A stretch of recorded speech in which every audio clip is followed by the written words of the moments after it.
हाथ से एक ही व्यक्ति द्वारा जा रही है, पर ये सोच लीजिएगा इसमें आप सबका एक एक कण कण में प्यार भरा हुआ है। जोरदार तालियों के साथ स्वागत माननीय पूर्व सांसद धर्मेंद्र यादव जी का। और इसी क्रम में जयपाल सिंह यादव जी चंदेरी से पूर्व प्रत्याशी रहे हैं, कृपया 2 मिनट से संक्षेप।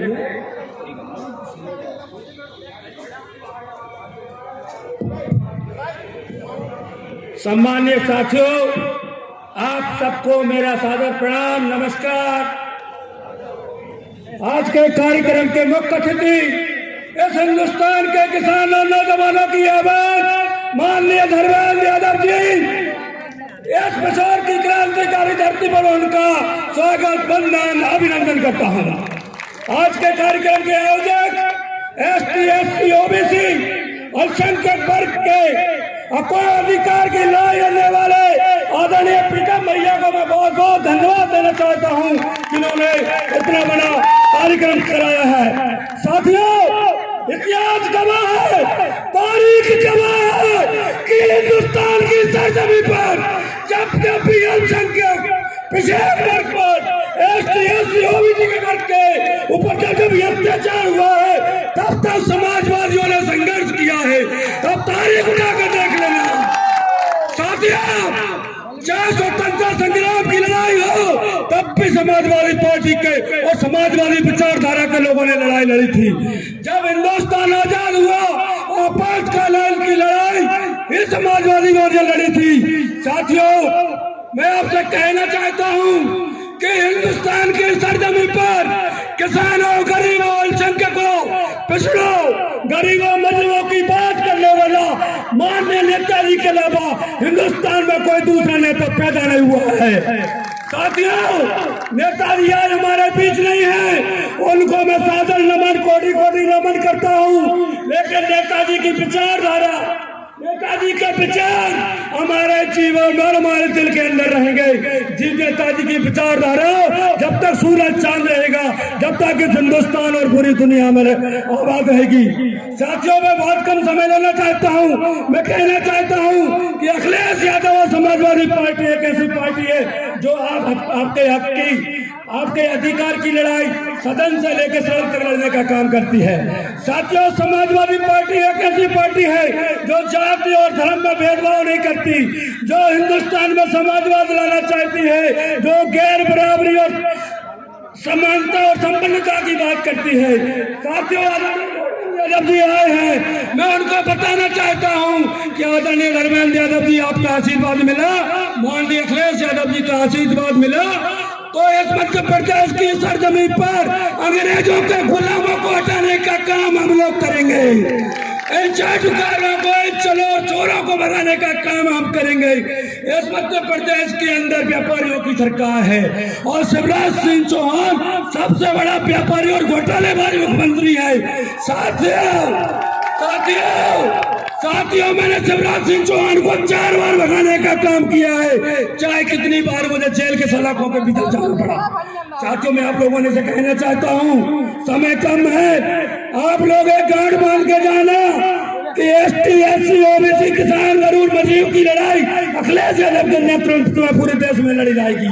इसलिए आप सब लोग आज गांठ बदले कि हम सब लोग समाजवादी विचारधारा के साथ चलेंगे और नेताजी की विचारधारा के साथ चलेंगे। अखिलेश यादव जी को प्रधानमंत्री बनाना है, इसलिए हम सबकी जवाबदारी है। इसलिए ऐसे के साथ अपनी बारी को विराम देता हूँ। हिंदुस्तान जिंदाबाद, अखिलेश यादव जिंदाबाद, धर्मेंद्र यादव, जय हिंद, जय समाजवाद, अखिलेश यादव जिंदाबाद, हिंदुस्तान। समाज में जन्मे महापुरुषों के चरणों में मेरा नमन। दूर दराज से जो लोग आए हैं उनको भी मेरा प्रणाम और सम्मानी मंच। आप सभी लोगों को जैसे ज्ञात है कि हमारे बड़े भाई प्रीतम लोधी जी क्षेत्र की किसानों की समस्याओं को लेके, जातिगत जनगणना की समस्याओं को लेके 14 दिन हो गए यहाँ अनशन पर बैठे हैं। ना तो यहाँ का जो मनुवादी जो मीडिया है, ना वो मीडिया ने अभी तक कोई शकल दिखाई। यहाँ के जो पत्रकार बंधु हैं, मैं उनसे भी कह देना चाहता हूँ कि जो हकीकत है आप उसको बयां क्यों नहीं करते। क्योंकि क्षेत्र की बहुत सारी समस्या है, उनको लेके भैया 14 दिन से भूख हड़ताल पे है। ना तो भाजपा के लोग आए, ना भाजपा का कोई प्रतिनिधि, क्योंकि देखने को मिलता है कि जब से यहाँ भाजपा सरकार आई है तब से SC ST OBC पर लगातार अन्य अत्याचार हो रहे हैं। और यहाँ का जो मनुवादी मीडिया है वो बिल्कुल नहीं इस चीज को दिखाता, क्योंकि इस देश का सबसे बड़ा जो मुद्दा है वो है जातिगत जनगणना। क्योंकि इस देश में पशुओं की गिनती होती है, पेड़ पौधों की गिनती होती है, जहां तक कि हिजड़ों की गिनती होती है, मगर पिछड़ों की गिनती नहीं होती। क्योंकि जब संसद भवन में हमारे जब बड़े भाई धर्मेंद्र यादव जी ने वो मुद्दा उठाया और उनको छोड़ के किसी भी जो OBC नेता है उन्होंने इस मुद्दे को नहीं उठाया। धर्मेंद्र भाई लगातार SC ST OBC पर बात करते हैं, क्योंकि हम लोगों ने काफी सुना है उनको और हम लोगों को उनको सुन के काफी मार्गदर्शन भी मिलता है। क्योंकि लगातार आप देख रहे होंगे मध्य प्रदेश में जो हालत है SC ST OBC, लगातार हम लोगों पर अत्याचार होता है, फिर भी हम लोग यहाँ बिल्कुल शांत बैठे हैं। क्योंकि जो प्रीतम भैया ने जो बात कही थी वो पाखंडवाद के खिलाफ कही थी, ना कि ब्राह्मण के खिलाफ। क्योंकि जब हम लोग अपने घर परिवार में बैठते हैं तो हम अपने परिवार वालों को समझाते हैं। क्योंकि भैया ने जो बात कही थी वो बात कही थी शिक्षा को लेके, क्योंकि शिक्षा वो शेरनी का दूध है, जो पिएगा वो धारेगा। क्योंकि जब तक हम अपने महापुरुषों को नहीं पढ़ेंगे, जब तक हम अपने महापुरुषों के बारे में नहीं सुनेंगे, जानेंगे नहीं, तब तक हमारी ये लड़ाई बिल्कुल व्यर्थ है। क्योंकि OBC में अभी लगभग 150 महापुरुष, हमें उनको ही पढ़ लें। क्योंकि लगातार आप देख रहे होंगे, चाहे भाजपा सरकार हो या कांग्रेस की सरकार हो, लगातार हमारे लोगों के साथ अन्य अत्याचार होता है। यही बात जो प्रीतम भैया ने कही थी, उसको लेके पार्टी ने उनको बाहर का रास्ता दिखा दिया, क्योंकि उन पर पिछड़े वर्ग का टैग लगा था। अगर यही बात मनुवादी लोग कहते, क्योंकि राजेश्वर शर्मा ने भी यही बात कही, अरिविंद भदौरिया ने ये बात कही, मगर उन लोगों को पार्टी ने बिल्कुल नहीं निकाला। तो ये बात हम लोगों को समझनी पड़ेगी, क्योंकि लगातार हम वर्षों से देखते आ रहे हैं।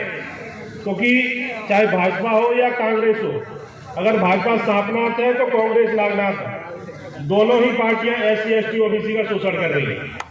जब तक हम लोग रोडों पर निकल के आंदोलन नहीं करेंगे, क्योंकि जब से प्रीतम भैया को पार्टी ने निष्कासित किया है, तो भैया ने जब से SC ST OBC की बात करना स्टार्ट की, तो मध्य प्रदेश में माहौल बना। और चाहे कांग्रेस की सरकार हो या भाजपा की सरकार हो, दोनों ही पार्टी सत्ते में है। तो ये कहीं ना कहीं हम लोगों की ताकत है। हमें जात से निकलकर हमें जमात में काम करना पड़ेगा, क्योंकि हम लोगों को इन लोगों ने जातियों में बांट रखा है। जब तक हम लोग जात से निकलकर जमात में काम नहीं करेंगे, जब तक हम लोग एक दूसरे का दर्द नहीं समझेंगे, क्योंकि अगर धर्मेंद्र भाई अगर दर्द नहीं समझते तो UP से चलकर यहाँ मध्य प्रदेश में पिछोर की धरती पर नहीं आते, क्योंकि अपने लोगों की अपनी पीड़ा होती है। तो ये चीज हमें समझनी पड़ेगी। वक्त बहुत ज्यादा है, समय कम है। इसी बात को मैं अपने रखते हुए अपनी वाणी को विराम देता हूँ। जय भीम, जय OBC, जय संविधान।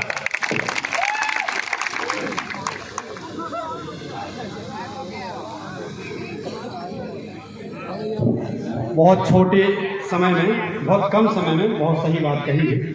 अगर आज हम अपने अधिकारों को नहीं पहचाने तो ये सोच लीजिए कि आने वाले पीढ़ी के लिए भी हम एक ऐसा चीज बो के जा रहे हैं कि वो कभी पैदा नहीं हो पाएंगे, जो अपने अधिकारों को जान ही नहीं पाएंगे। और इसी क्रम में मैं अब आदरणीय मनीराम लोधी जी, इस कार्यक्रम के संयोजक, इस कार्यक्रम के संचालक, इस तरीके की व्यवस्था के हर तरीके से व्यवस्थापक, मैं उनसे अनुरोध करूंगा कि वो आए मंच पर और उद्बोधन दें। और उद्बोधन के दौरान 3-4 बातों को जो आपके बीच समक्ष रखना है। पहला, इस कार्यक्रम की रूपरेखा, ये हड़ताल कैसे थी, क्यों थी, और आगे की क्या रूपरेखा है, किस तरीके से हमारा आंदोलन है, हम अपने अधिकारों की लड़ाई लड़ते रहेंगे। आदरणीय प्रीतम भैया, असल मनीराम भैया जी का जोरदार तालियों के साथ स्वागत करें। आदरणीय मनीराम भैया जी, जिला पंचायत सदस्य मनीराम जी।